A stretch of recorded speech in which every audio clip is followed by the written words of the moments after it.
Good morning, everybody. I'm calling to order this meeting of the Santa Barbara County Board of Supervisors for October 14th, 2025.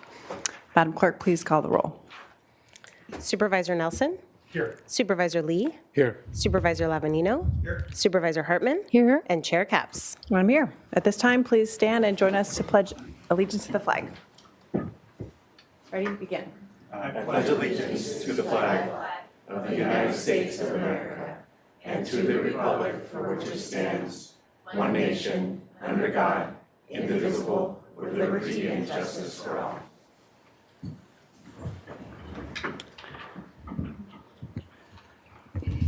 Okay, next up, we just need approval of the minutes from our meeting last week. So moved. Thank you, Supervisor Hartman. Second. Thank you, Supervisor Nelson. All those in favor, please say aye. Aye. Motion carries. Madam CEO. Good morning, Chair and board members. Just a quick announcement, and it's to congratulate our fire department. The County Fire Department received a $999,000 CAL FIRE wildfire prevention grant through California Climate Investments to conduct approximately 250 acres of prescribed burning on the Cedric Preserve in the San Ynez Valley. Prescribed burns help reduce wildfire risk and improve ecosystem health. Staff plan to burn in early November and are coordinating with the Vintners Association to avoid harvest impacts as the burn window narrows. So congratulations again to our fire department. And that concludes my announcements. Okay, thank you for that CEO's report. Madam Clerk, are there any announcements or changes to the agenda? Chair Capps and members of the board, I have one brief announcement regarding public participation this morning. For the Board of Supervisors methods of public participation and to provide public comment on general public comment or an item on the board's agenda, please see page 2 of the agenda. Individuals that would like to provide verbal public comment may do so via Zoom by registering in advance via the link available on page 2. If you have any questions, please contact the clerk of the board's office at area code 805-568-2240. Again, that number is 805-568-2240. And that concludes my announcements for today. Okay, now we'll move to the administrative agenda. And we have a couple that have been pulled by the board, A9 and A19. How about the public? Has the public pulled any, Madam Clerk? Chair Capps and members of the board, we have no requests to speak from the public on the administrative agenda. Okay, with that, I'll entertain a motion to approve the balance of the administrative agenda, except for the ones I just mentioned, A9 and A19. So moved. Second. Okay, we've got a motion and a second. All those in favor, please say aye. Aye. Motion carries. Let's move to our resolutions, please.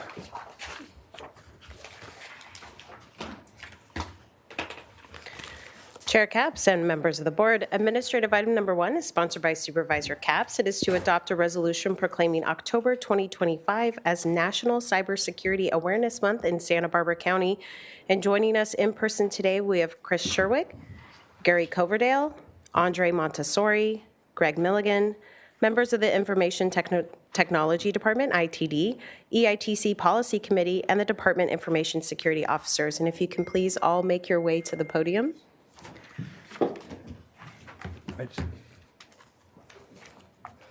Now go ahead and read the resolution. Whereas Santa Barbara County recognizes the vital role that the internet and information technology play in the daily lives of county staff and residents, and their internet users and the nation's information infrastructure face an increasing threat of malicious cyber attack, loss of privacy from malware, and significant financial and personal privacy losses due to identity theft and fraud. And whereas during the past year, the county has been maturing and strengthening its cybersecurity posture through additional policies and updated systems. On September 21st, 2021, the Board of Supervisors adopted 20 detailed National Institute of Standards and Technology, NIST-based technology cybersecurity policies. Cybersecurity policies are utilized in the Governance, Risk, and Compliance GRC system for all departments to manage their adherence to these policies and controls. And whereas the county cybersecurity program has expanded countywide with annual cybersecurity training for all county users required for continued use of county technology resources. The yearly required training launches every October, and the county has recently added a training and certification path for all departmental security officers. Now, therefore, be it hereby ordered and resolved that this Board of Supervisors of the County of Santa Barbara does hereby acknowledge the month of October 2025 as National Cybersecurity Awareness Month, passed and adopted today.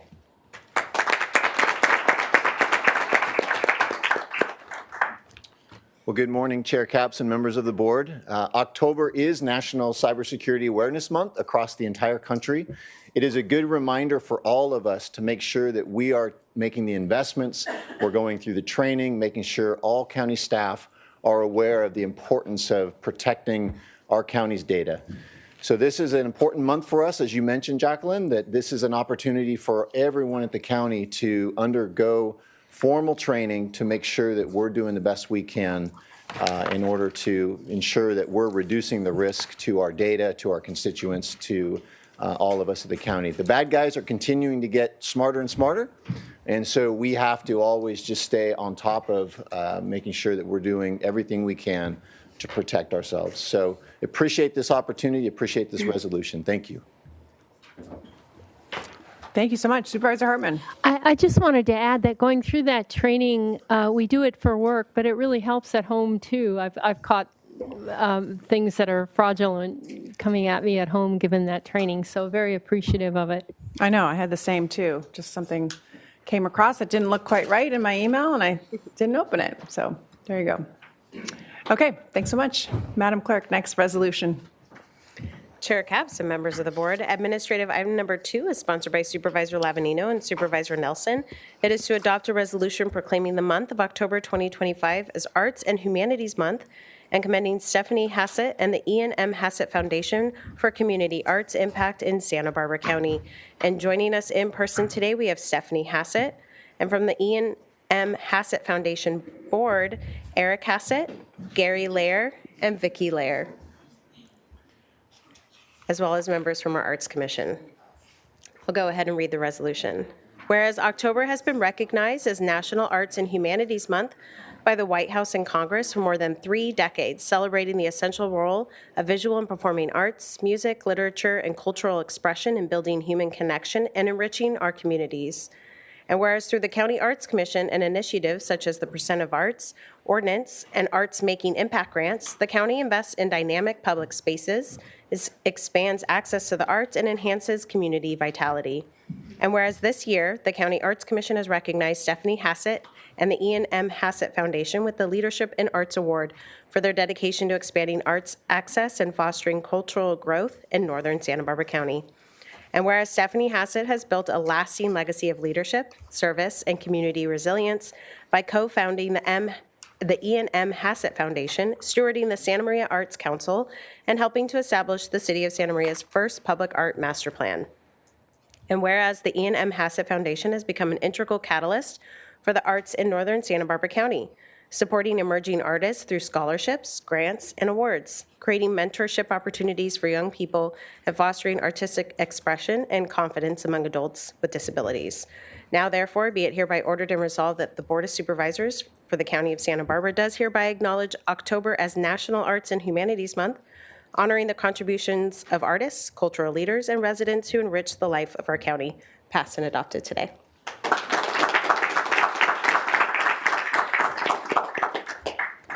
Good morning, Chair Capps and members of the board. I am Hannah Rubalcava with the Office of Arts and Culture.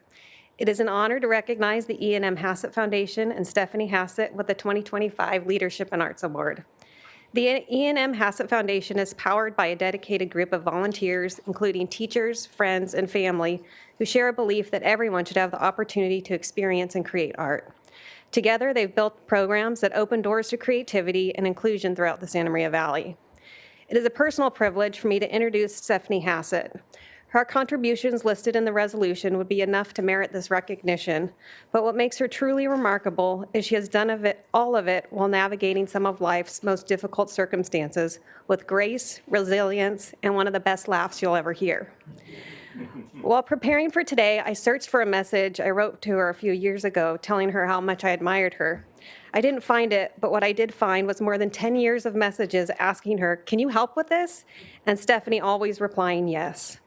Stephanie has raised 3 children, including her son Alex, who inspired the Foundation's classes for adults with disabilities and was one of the first heart transplant recipients. She has cared for loved ones through illness and endured the loss of her younger son, Ian, for whom the foundation is named. Through all it, she continues to show up for her family, her friends, and for her community. Her strengths and endless capacity to give inspires us all to be better and to serve more fully. It is my great honor to present the Individual Leadership and Arts awardee, Stephanie Hassett, and the Organizational Leadership in Arts Award to the Ian M. Hassett Foundation.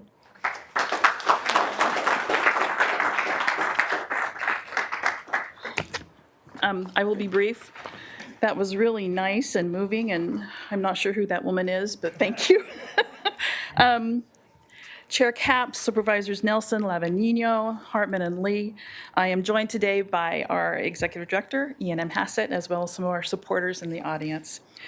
It is always gratifying and humbling to have your efforts recognized and rewarded. So let me thank the Santa Barbara County Arts Commission for this honor on behalf of myself and the Ian M. Hassett Foundation. A quick personal thank you to Supervisor Nelson for his support over the years. I think we first met at one of our art shows at Core Winery about a decade ago.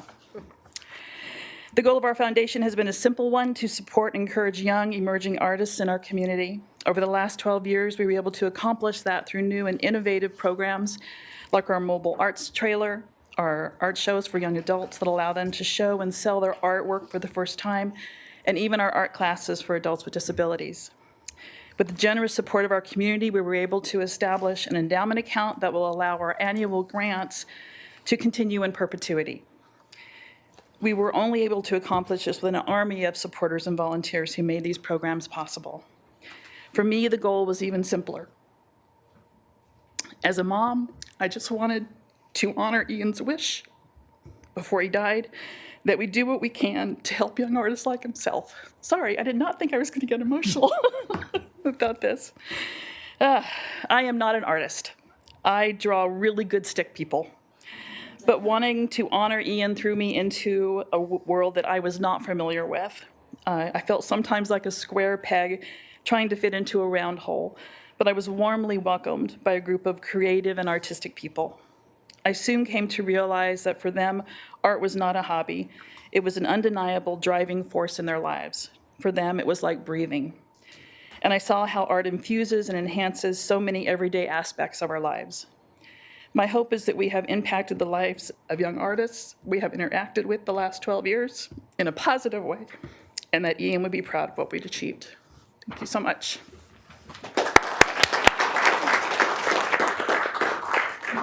Chair Capps, Yes. I just wanted to take the moment just to, again, to thank and congratulate you on this award. Actually, we have artwork in both my office and Supervisor Lavanino's office that was from one of these art shows for one of your, some of your recipients from your programs. So we have been strong supporters. We thank you for all you guys do in the Orchid area, especially scholarships at Rigetti High School. And I know you guys are big supporters of the Orchid Children's Art Foundation and other arts in our community. So again, on behalf of the board and of our community, thank you so much, Stephanie. Wonderful. Okay.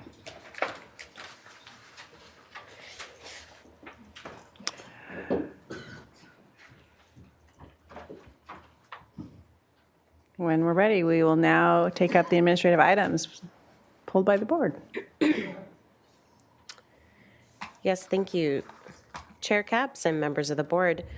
We will begin with administrative item number 9. Administrative item number 9 is from the Behavioral Wellness Department. It is to consider recommendations regarding a service agreement with the Projects for Assistance in Transition from Homelessness, PATH, for transitional housing and ancillary services for fiscal year 2025 through 2026. Yeah, thank you. I just pulled this item because I've gotten some constituent questions about PATH.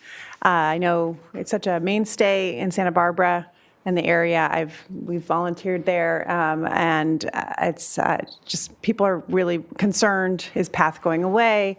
What's happening with this vital service for those who are experiencing homelessness in the Santa Barbara area? So I just wanted to explain or have it be explained. I'm not sure if Director Navarro or Jamie Hustings online, if you could. That'd be great. Thank you so much. Get her, thank you.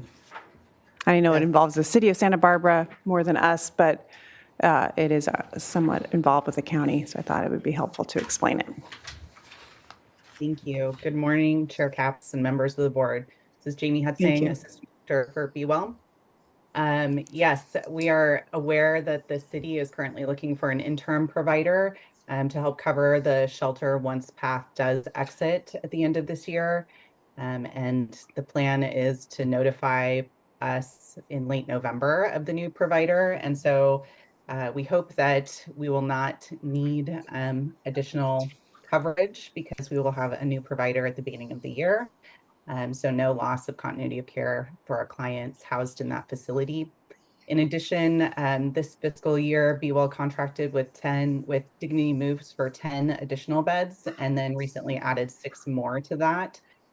So we've expanded our care options for this population this fiscal year, and we don't anticipate any loss of continuum with this transition with PATH. Thank you. So I understand it's 16, we had 16 beds, and now you're saying it would be an additional potentially? So we added this fiscal year 16 beds. I see. Okay, all right. Well, yeah, we'll just keep us posted. I'll stay in touch as well, but I just, again, it's such an important place. We hope it gets straightened out. Yep. Thank you for the update. That's all. I guess because I pulled it, we'll have a vote on it. I'll move staff recommendation. I'll second. All those in favor, please say aye. Aye. Aye. Motion carries. Okay, then that brings us to A19.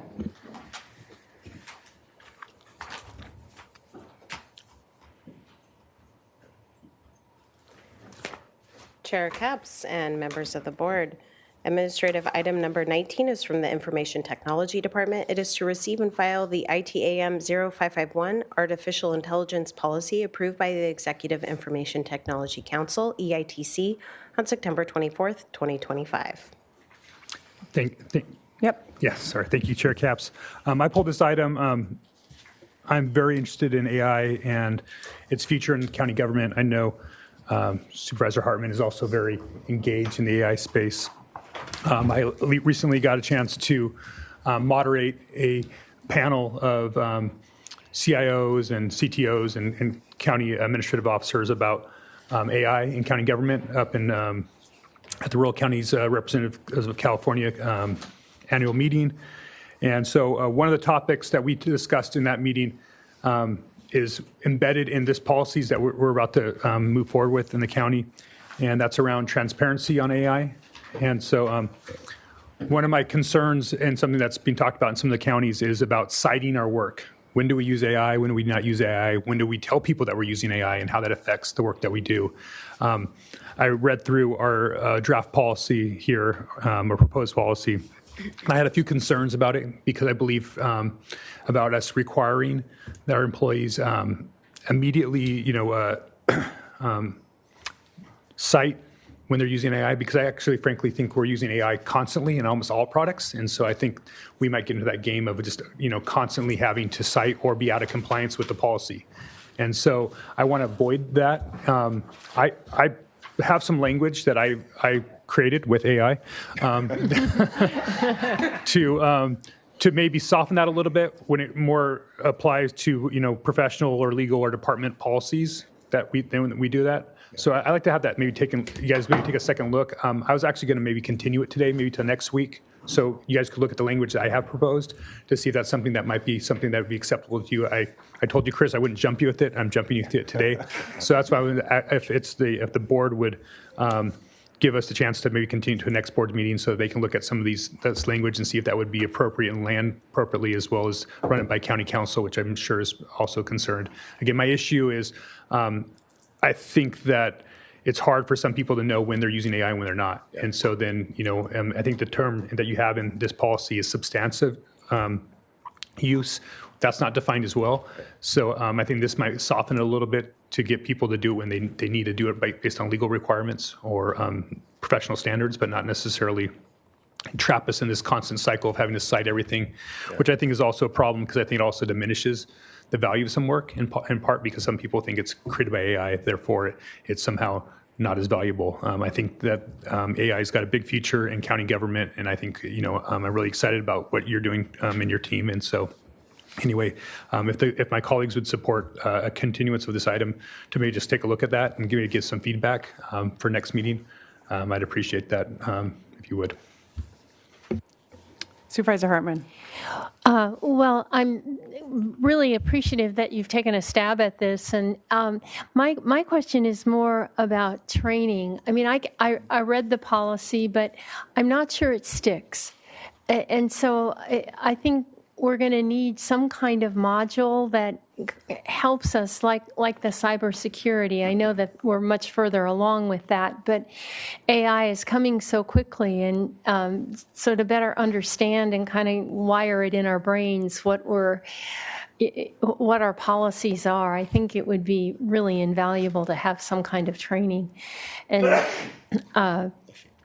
I know this will evolve, but just in relation to what Supervisor Nelson said, a lot of the value of AI comes out of the kinds of queries that you give it. Yeah. So it does take something on our part to use it well and get good response. So just wanted to add that to it. But it creates a whole complicated world because it's just sucking up data from everywhere. It will often have the sources, but how do we attribute authorship or it's difficult in schools, it's difficult now in writing books, and it's difficult for us. So I'm glad that you pulled that out. We don't really know exactly what's honest, what's appropriate. Yeah. Yeah, well, good morning, Supervisor Hartman through the chair. So Lilith Smith, who's in County HR, and I co-lead the the countywide AI steering committee. And we have taken what you, Supervisor Nelson, have provided in terms of a proposed change to citations and transparency. And I think we think this looks really good, so we can go in and make that proposed change to the policy.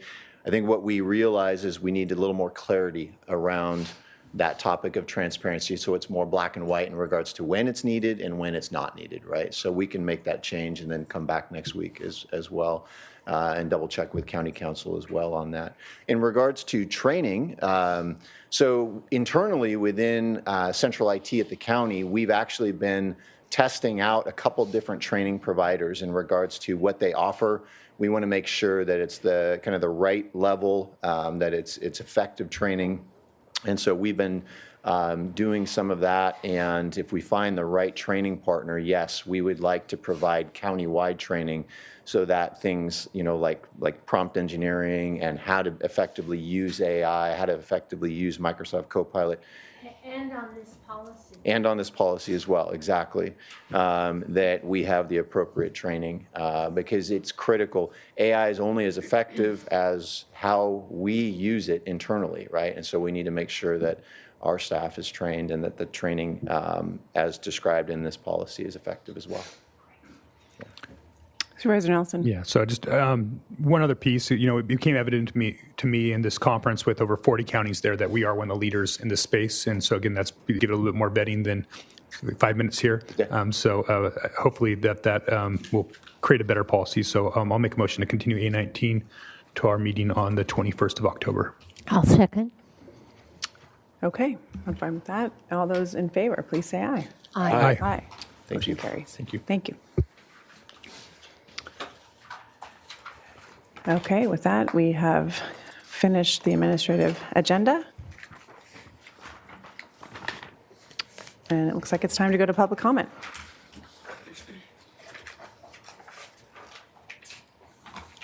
Chair Capps and members of the board, we have 4 requests to speak in general public comment today.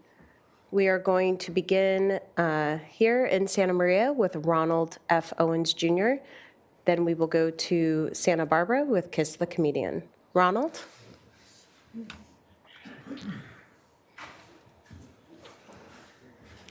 And just a refresher, this is a time to speak on things that aren't on our agenda. Information to my management on several occasions between April of 2022 and the time that I retired in December of 2023.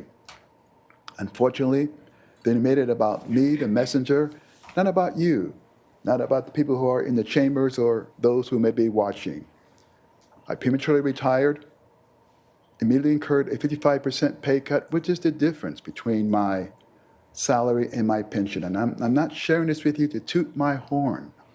I'm sharing this with you because I would not have risked a low-paying a six-figure job if I was not convinced that these vaccines are killing people. I sent this board and your 57 other boards of supervisors across California this information. That information included studies from Italy, Germany, Japan. Information also included that that particular Javier Becerra quote is still on the White House's official YouTube channel. It's still part of the public record. I also sent this board and your 57 other boards of supervisors across California an update in December of 2024. I have traveled, this is my 49th Board of Supervisor meeting. I've traveled to 48 others, and I've got 9 more to go. Again, I would not have ridden in the rain on a motorcycle, you can see my rain gear, if I was not convinced that these vaccines are killing people. In accordance with your concerns about cybersecurity, I'm going to forward you information that I would encourage you to read. Don't assign it to staff, and I will tell you the title so you'll see it. Santa Barbara County COVID-19 vaccine warning. I'll send that to you as a follow-up. Look, according to Health and Safety Code 101025, you have a statutory responsibility to preserve and protect the public health. At minimum, you need to let your residents know that these COVID-19 vaccines are killing people. I would encourage you to direct your county health officer to encourage them to stop promoting, stop administering, and stop distributing the COVID-19 vaccine. Thank you for your time. Thank you. We will now go to Santa Barbara with Kiss the Comedian. Then we will go to our final speaker on Zoom, Rennie Dean. Kiss the Comedian.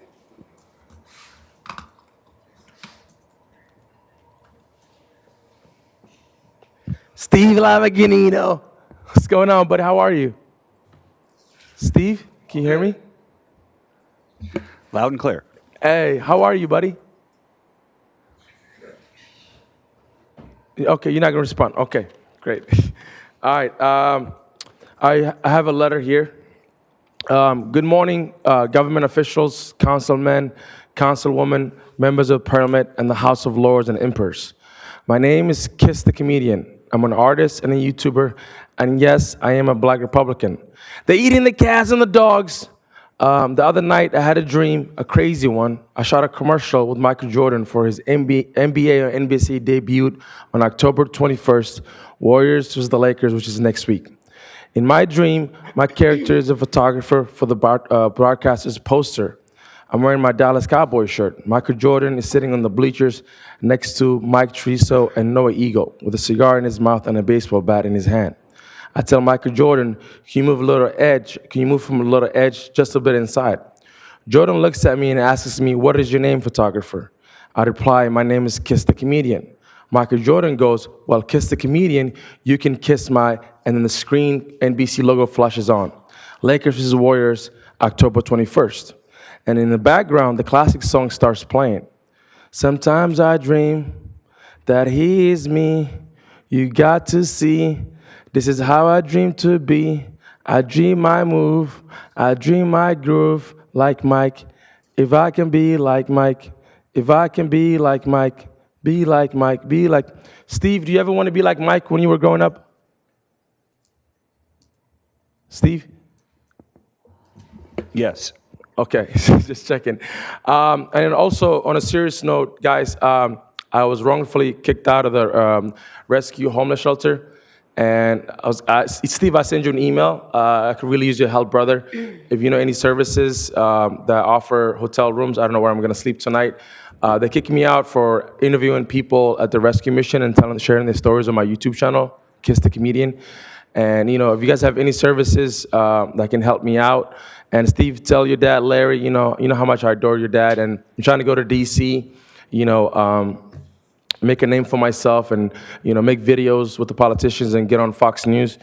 I have a book on Amazon, Black Rachel, Gay for Your Husband is on Amazon. And I want to put it out there, like, not all Republicans hate minorities or gay people. I bet all my Republican brothers and sisters will go buy my book, Black Rachel, Gay for Your Husband, on Amazon.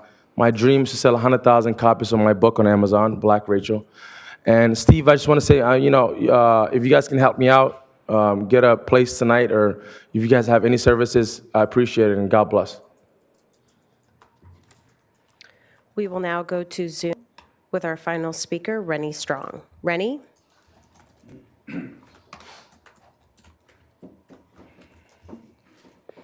And Rennie, we have unmuted you on our end. If you can please unmute to provide your comments. Can you hear me? Yes, we can. Please me? proceed. Hello, council, constituents, all that are listening to me right now. This is Rennie Dean Strong. Also, Stop Geoengineering California Facebook page. Also, the 805 Santa Barbara County Board of Supervisors, Crimes Against Humanity. And yeah, I appreciate the gentleman that just spoke 2 times ago about the COVID-19 84 is what I like to call it, and what needs to be called it, the vaccines that are killing people, the VAERS that you can see under the CDC, they have to report it. Go look it up. You guys are still pushing this agenda. You guys are still pushing the AI and the all the technocratic, eugenics. If you don't know what those words are, look them up, people. You guys have had enough time to say things that need to be said, and they're not being said. It's like they just keep pushing things through, because just like Steve there, that he hid behind his guy, that when I was there the last time a few months ago, yeah, you didn't come down to like face me. You went and hid behind your guys, Steve. So anyway, sorry I haven't been around, but I've been waiting for and putting out calls to people that want to gather and actually really show this null and void government that you guys are running, this dog and pony show that is not valid. You guys are not a valid.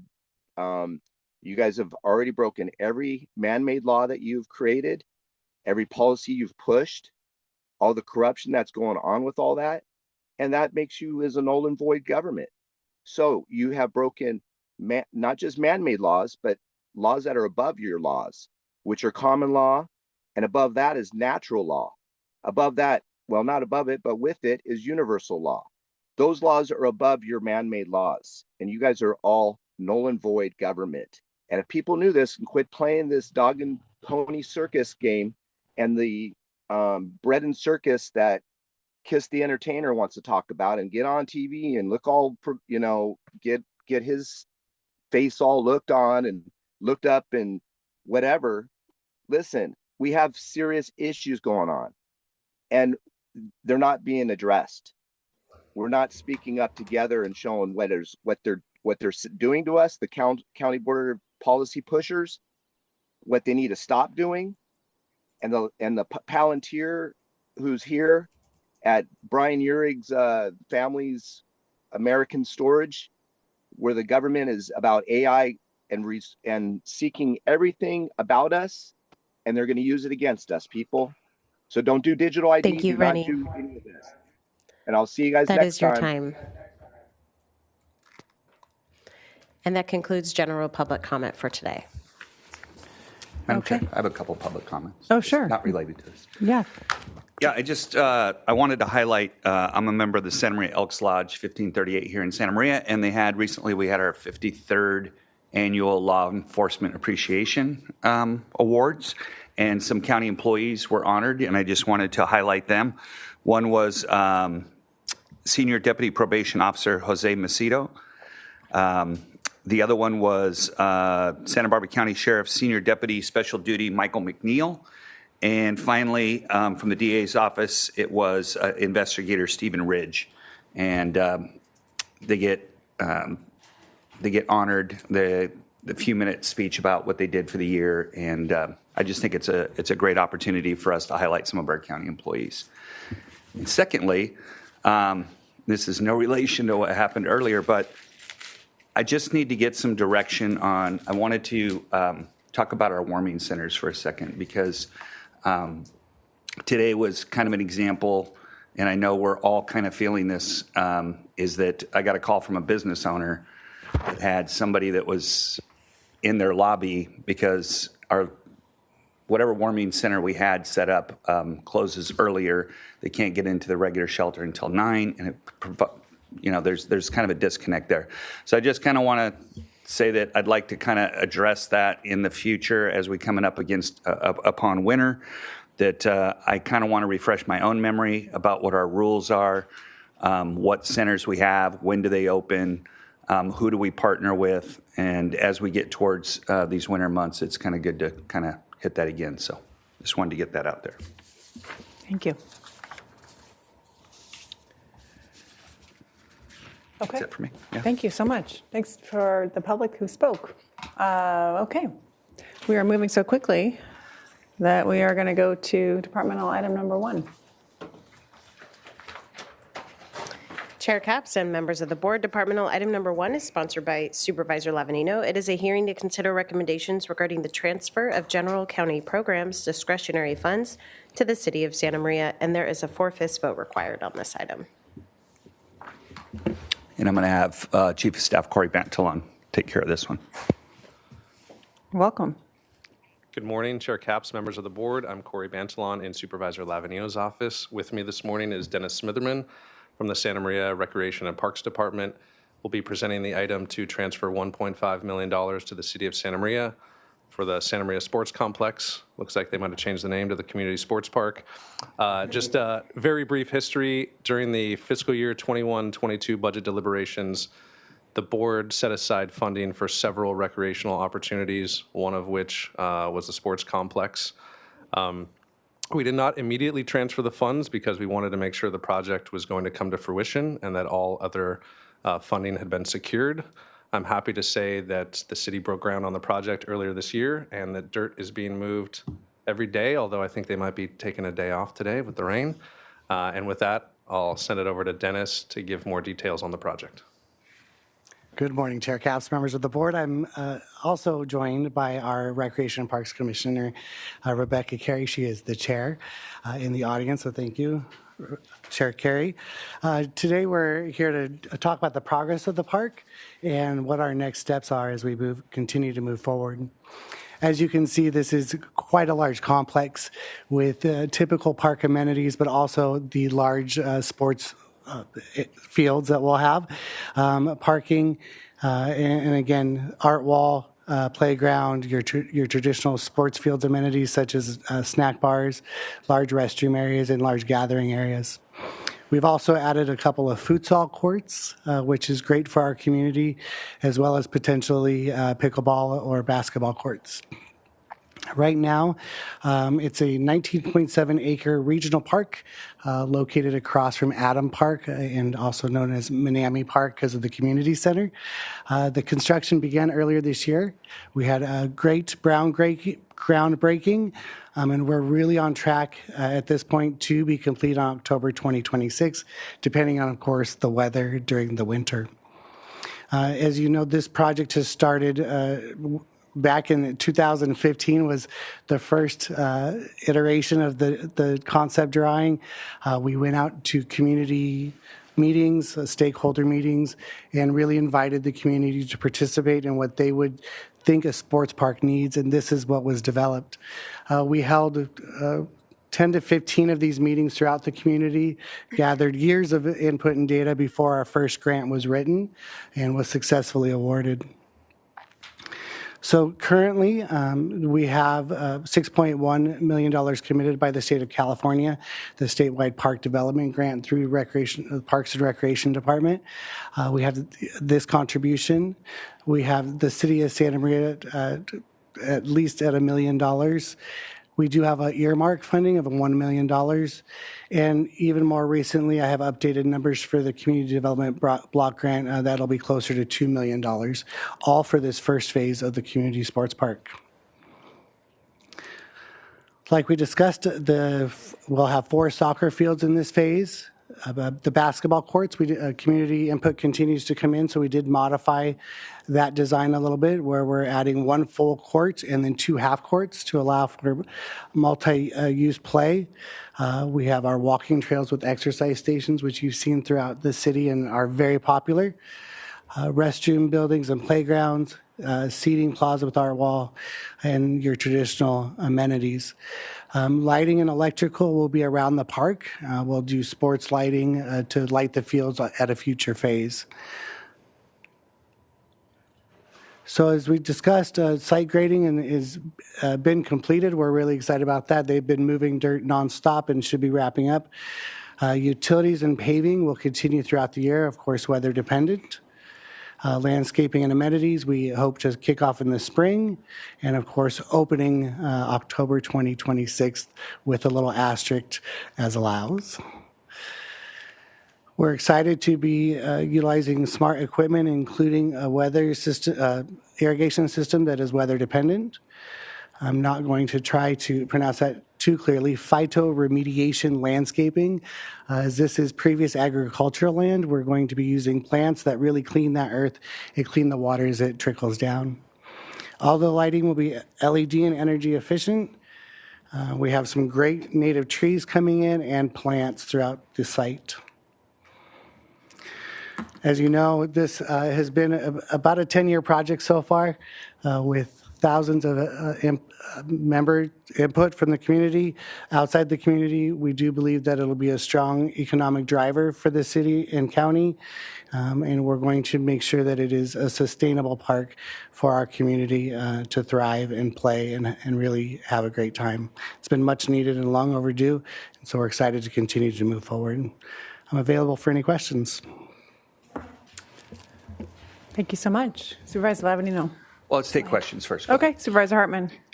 So is this, you said it'll be an economic driver, but as you describe it, it looks like it's mainly for people in Santa Maria. It's not really inviting people to come from elsewhere to play. Is that correct? Actually, what we anticipate is really being able to host quite a bit of sports competitions at this facility.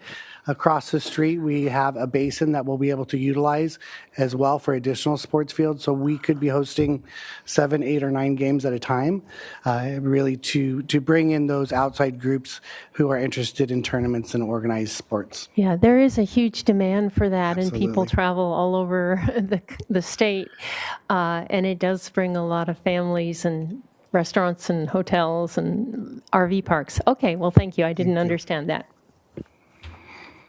Great. Supervisor Lavanino. Yeah, and I just wanted to add on that, we had a lot of town halls, even before this was created, it was kind of based out of some of the violence that had sprung up earlier in Santa Maria among the youth. And, when we got all the parents together and kind of asking, kept asking, like, what kind of program do you want, thinking it was something different. And resoundingly, they answered back that give us more things for our kids to do. Give us more soccer fields. We need things for kids to do. We need to get them outside and running around. And so I just want to thank the city that they heard that because it's, every time we'd go to these things, we'd come back with, well, what about these programs? We want soccer fields. We want soccer fields. So glad that was listened to and that we're moving forward. And I'm really looking forward to getting this thing moving. I think it's a perfect location for it. As you said, you have right across, we have two elementary schools surrounding it as well on both sides. So, and then the basin where we're going to be able to host a lot of tournaments. So Congratulations. So let me just ask, what's phase 2? What are we not going to get in phase 1? It will be the sports field lighting is going to be the lighting top for nighttime. priority. Yeah. Okay. For nighttime and extended use, that project will be at this point, it's an additional $2 million. Okay. And so we'll continue to go out and raise funding for that. And we are taking donations from our local sports fields. Our sports organizations have contributed as well. So it's not just about, through grants and the ask, it's going out and raising the funds separately as well. And phase 1 fully funded? Phase 1 is fully Good. funded. Thank you. Great. Well, sports are incredibly important for kids and for communities, so good to see this happening. Other questions or comments? Oh, well, I just wanted to say, yes, I think this is where I like to see our money invested because it helps health, it helps create community. It's really an important thing, and it can be an economic driver. And I think our recreation master plan was countywide, and soccer fields are top of mind. I also wanted to say that I'm getting people seeing this and asking the county, can't they contribute for a swimming pool or a soccer field or something? And this was kind of a special case using ARPA money where we had extra money, if I remember correctly. No, okay, maybe CEO Miyasato can explain that, but we don't, looking forward in our budget, it doesn't look like we've got this kind of money for other projects. So I'm glad Santa Maria got it together. Thank you, Supervisor Hartman, and Paul Clemente, our budget director here is. But just in short, we originally was funded with cannabis revenue in 21-22, and we had a lot of cannabis revenue. As the cannabis revenue declined, we came to the board and asked for swap outs with just general fund. And Paul. That's correct. This and the parks, trails, and open space, North County and South County set-asides are probably the most significant pieces that were in the 21-22 budget, planned to be funded with cannabis, and after the years went by and that started getting used up because of the shortfalls, they're the ones that we swapped over in 23-24. But that was the time of ARPA money as well, so we were flush at that moment. Yeah, thank you. Okay. Good. Supervisor I just Nelson. wanted to, before you get a chance to make a motion, I just wanted to go back to that funding because I think there was some equity that we were trying to accomplish. I think the San Marcos Forever project was also on there that we funded at the same time. So there was a lot of things that we all kind of were asking for at the time. I think I got some money for the library. I think we got the trails money north and south. So there was a lot of different funds that kind of came into this. Supervisor Lavanino doesn't have a lot of unincorporated area. So, most of his constituents live in the city of Santa Maria or the city of Guadalupe, and this has been a huge need. I used to serve on the mayor's task force for youth safety, and again, this is what I think Supervisor Lavanino was pointing out. So I just wanted to congratulate him and really thank him for his leadership on this and staying on top of it. And I know he's taken some criticism on things like cannabis, where does these funds end up coming from? So I think it is kind of full circle that these funds are coming to fruition in the city of Santa Maria, and that we're going to have this great facility. I constantly hear from my constituents the need for soccer fields throughout the Santa Maria Valley, and I know everybody's looking forward to these. And then I know what they're going to say as soon as these are done is what's next. Yeah. And that's where this board will need to step up and continue to look at other investments that we can make recreationally. I think that those people that are asking Supervisor Hartman for those funds are not wrong in looking for sources of their tax dollars to be able to be funding recreational services. It's something that I in the future will want to advocate for as we potentially do have better days ahead of us, that we continue to invest in infrastructure and community services in these ways. So again, I just want to congratulate Supervisor Lavanino for his leadership on this. This would not be happening without you. $1.5 million is a significant portion to making this project a reality. And again, thank you for your ongoing leadership in this position. Wonderful. Just Supervisor Lee. I just want to say I agree with you, Supervisor Nelson. Congratulations, Supervisor Lavanino. It's kind of like grass for grass, right? So I forgot to tell Dennis that's what they have to make the field. That quote's going to be in the Independent tomorrow. There you go. I just want to say great presentation and great job. Okay, before we go there, let's just make sure we have any public comment. Chair Capps and members of the board, we have no requests to speak from the public on this item. Okay. I'd like to move items A through D, staff recommendation, please. I'll second that. Madam Chair, Supervisors, I just wanted to clarify that what's posted, there is a revised contract. And so I just want to make sure the motion's clear that it's revised attachment A that you're adopting. It will be revised attachment A that we're And approving. that's my second. Okay, we have a motion and a second. All those in favor, please say aye. Aye. Aye. Motion carries. Thank you. There we go. Supervisor Lee with the quote of the day. Winner, winner. And we are moving on to our final departmental item of the day. Departmental item number 2. Cannabis update. Chair Capps and members of the board, departmental item number 2 is from the County Executive Office. It is a hearing to consider recommendations regarding a fourth quarter update on cannabis taxation, permitting, licensing, and enforcement for fiscal year 2024 through 2025. Good morning, Chair Capps and members of the board. I would like to introduce Carmela Beck to do the presentation for you. Thanks.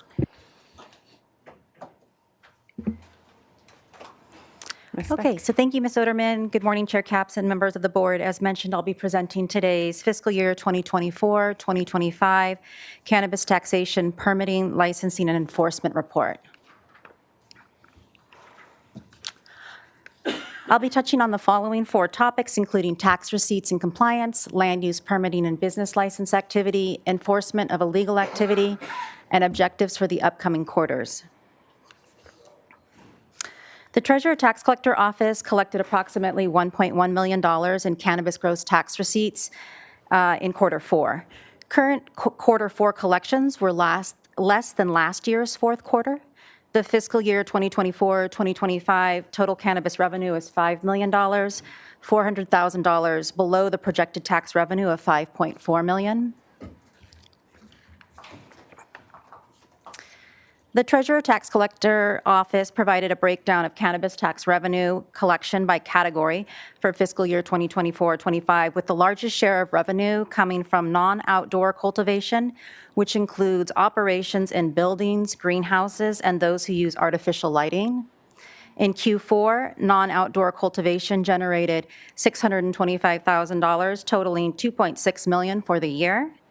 Outdoor cultivation followed with $108,000 in Q4, totaling $1.36 million for the year. Lastly, non-cultivation operators, including nursery, distribution, manufacturing, and retail operations, generated $337,000 in Q4, totaling $1 million for the year.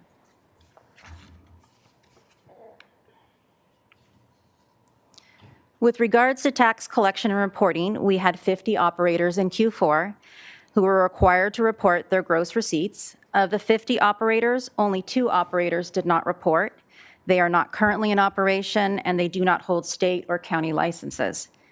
15 of the 50 operators reported 0 gross receipts because they did not harvest a crop in Q4.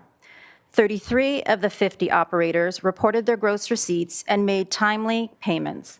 All 50 operations are accounted for. There are no Q4 delinquent payments.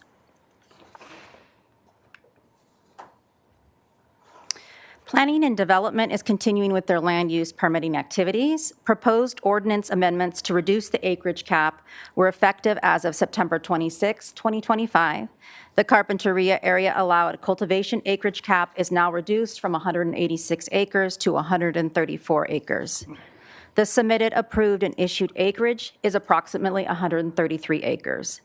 The unincorporated inland area allowed cultivation acreage cap is now reduced from 1,575 acres to 1,417 acres. The submitted, approved, and issued acreage is approximately 1,416 acres. There is one cannabis project on appeal to the Board of Supervisors, which is the G&K and K&G Flower Cannabis Processing Structure Design Review. In addition, there have been several actions taken on existing approved cannabis entitlements, although no new entitlements were issued for new cannabis operations.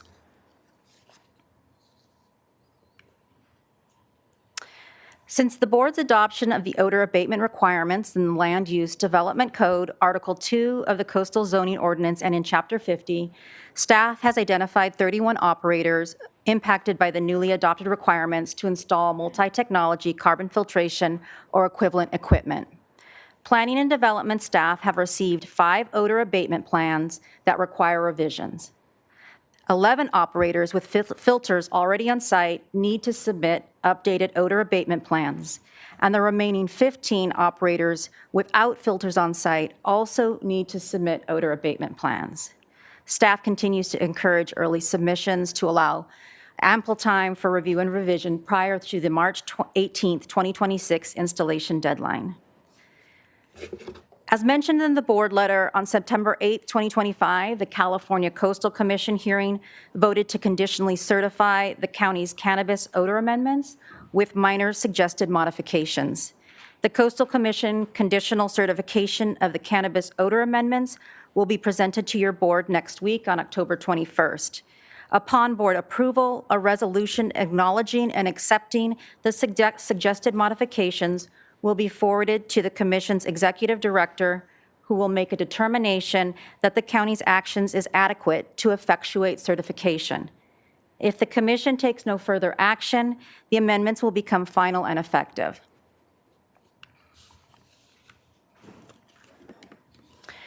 The Sheriff's Office completed 4 enforcement actions in the fourth quarter. 685 live plants were confiscated at an estimated value of $171,000, and 11 pounds of dried product was confiscated at an estimated value of $5,500. The Cannabis Regulation and Licensing Team is continuing their work on the following 2 objectives for the upcoming quarters. The first is to propose amendments to increase program efficiency and simplify the issuance of administrative cannabis business licenses. And the second is to monitor and coordinate new odor abatement requirements pertaining to affidavits, extensions, and installation deadlines, along with planning and development staff. Our recommended actions today are to receive an update on the fiscal year 2024-2025 fourth quarter cannabis status report and to make a CEQA determination. Thank you. That concludes our presentation. Thank you, Ms. Beck. Supervisor Hartman. Yeah, I'm continuing to call for more information on enforcement actions. Just what are the trends out there, and where are these permitted, or are they black market, or can anybody give more detail?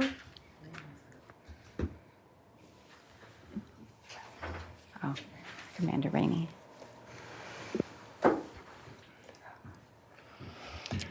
Hi, good afternoon or good morning. So thank you for the question. The particular enforcement actions on this quarter were kind of what I consider the classic illegal grows. This was a joint operation with the Forest Service for an eradication of a purely illicit grow in the National Forest. So we're still seeing those, and it's really the black market that's in part responsible for the low price. Correct. Okay, glad to see you're still on it. Thank you. Supervisor Lee. I have a few questions for the planning staff about cannabis odor enforcement. So the first one is, so how often are staff getting out in the field with the nasal ranger, and how are we deciding which sites to inspect unannounced? Morning, Morgan. I'm not used to sitting on this side. Supervisor Lee.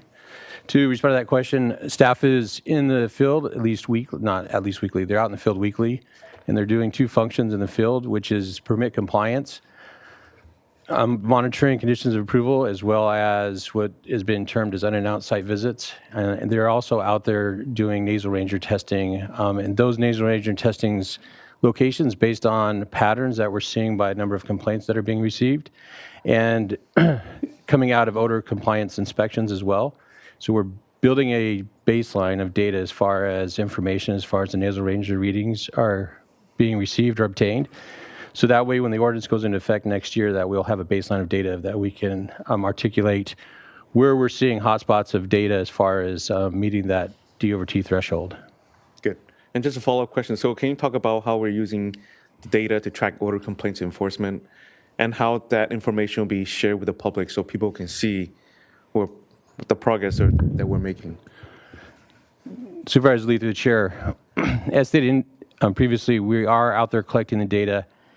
And right now, we're in the process of building a ArcGIS database that's based on the locational information of the data that we're receiving or obtaining, either through odor compliance inspections or out there doing random nasal ranger readings. And that database is collecting not only the complaints that we receive, the data that we're taking out in the field, as well as meteorological data. So it's a really comprehensive database that we're excited to get that finished so that way we can track trends and patterns of odor complaints or odor instances out in the field. As of right now, that's internal. We're still putting it together.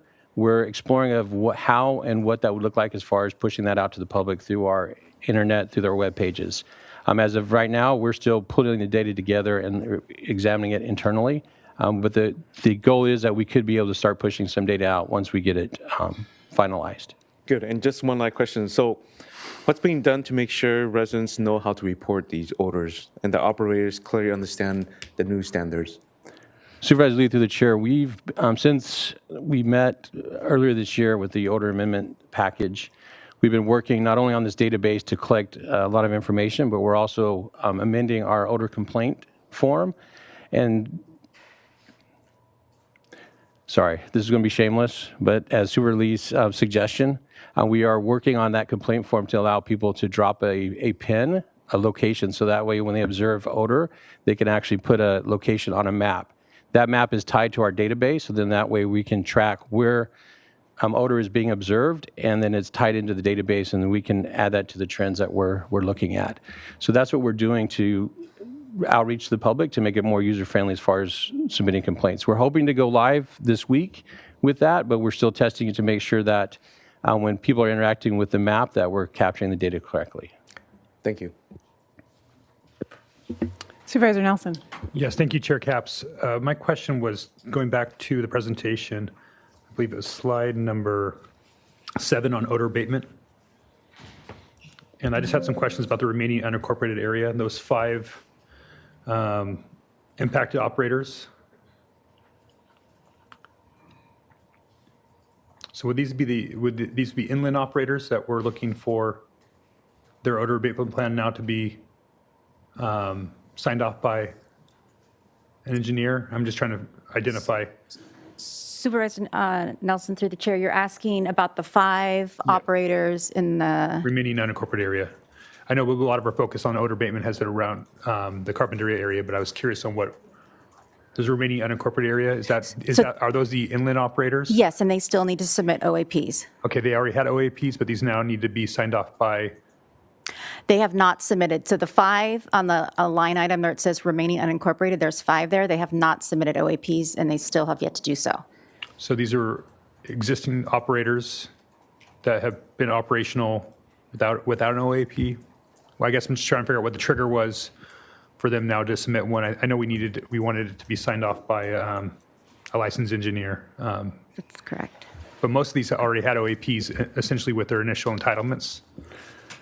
Supervisor Nelson, through the chair, when we did the odor abatement amendments earlier this year, one of the things that we amended had to do with the inland operators that had processing. So the processing was that they had to have their facilities not emit odor.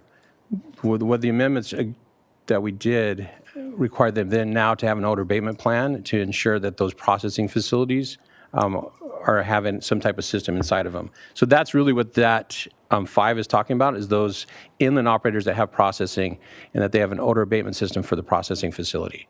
And those processing facilities are typically within existing cannabis grows, right? Supervisor Nelson, through the chair, that is correct. So that abatement plan is going to make sure that the processing doesn't emit odor, but their farm around it can, right?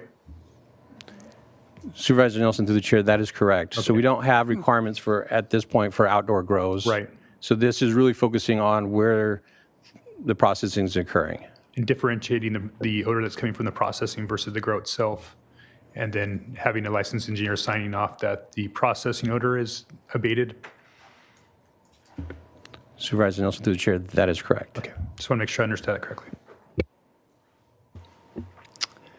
Thank you. I just had a question about the Coastal Commission because it's really good news. I know we're going to be diving into it a little bit more next week, but great news that their changes were very minor. Is that what I understand? Supervisor, or Madam Chair and Board, I don't mean to hijack this presentation, but You're welcome to. The comments were minor, is really adjusting the dates, and we're not agendized to talk about this, but coming more next week, we'll have a presentation. But as part of this presentation is an update as far as cannabis operations go in the county.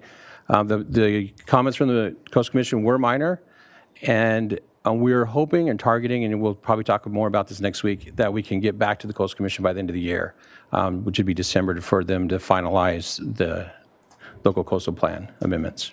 Okay, great. So I'll just comment and not get into it, but just process-wise, this Coastal Commission had been held up as this hurdle that we can't get over, and we're clearly getting over it well before the year is up, which would be April, that this odor abatement plan is due. So I'm really thrilled with the progress, and we'll take it up next week. A question for the Sheriff's Department. I know that the cannabis unit office, I've raised some questions about the cost of the lease during budget season or just a few months ago. I think you all are moving from, in my opinion, a quite expensive $20,000 a month lease to a smaller unit, which I think will save us a lot of money. So I don't know if there's an update to that. Madam Chair, the process that we've been going through has not been without its challenges, obviously, finding a new location. And maybe the real property folks can speak to it more specifically. I don't know if anybody's here, but my understanding is that we had identified a location that was much less expensive. We were in negotiations with the manager of that facility. Things may not be working out the way we intended. We may be looking at bifurcating the current building that we're in. Okay. I'll ask our General Services Director for an update. I had understood that they had found one that was roughly $8,000 a month, which would be a significant cost savings. So I'll get that update on my own. Chair Capps? The negotiations are ongoing. Oh, he's here. Director Lagerquist is here. Chair Capps, yes, that's correct. We do have a couple of options. One, a smaller footprint. The other that we're pursuing is potentially just cutting in half roughly the space we're currently in right now. So we're working both of those options right now with our real property division. Okay. Thank you for that. Keep me posted. Appreciate it. Will do. Okay. Any other questions from the board? Any comments from the public on this item? Chair Capps, members of the board, we have no requests to speak from the public on this item. We are just zooming right along today. Any deliberations? No, I'd like to make a motion. Okay, Supervisor Lee. I move stack recommendations A through C. Second. Okay, we had a second from Supervisor Lavanino. All those in favor, please say aye. Aye. Okay, it might be a record that we are going to move into closed session at this point. County Council, please give us a preview. Thank you to our cannabis team. Thank you, Madam Chair, members of the board. In closed session today, the board is scheduled for one item of existing litigation, Peranci versus the county, which is a Santa Barbara County Superior Court case, and also conference with labor negotiators. It's Santa Barbara County Board sitting as the board of Santa Barbara County Public Authority for In-Home Supportive Services. The employee organization is the United Domestic Workers of America, Local 3930. And the agency designated representatives are CEO Mona Miyasato and Social Services Director Daniel Nielsen. And the time estimate is 30 to 45 minutes. Okay, we should be back around 11 o'clock.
Okay, thanks so much.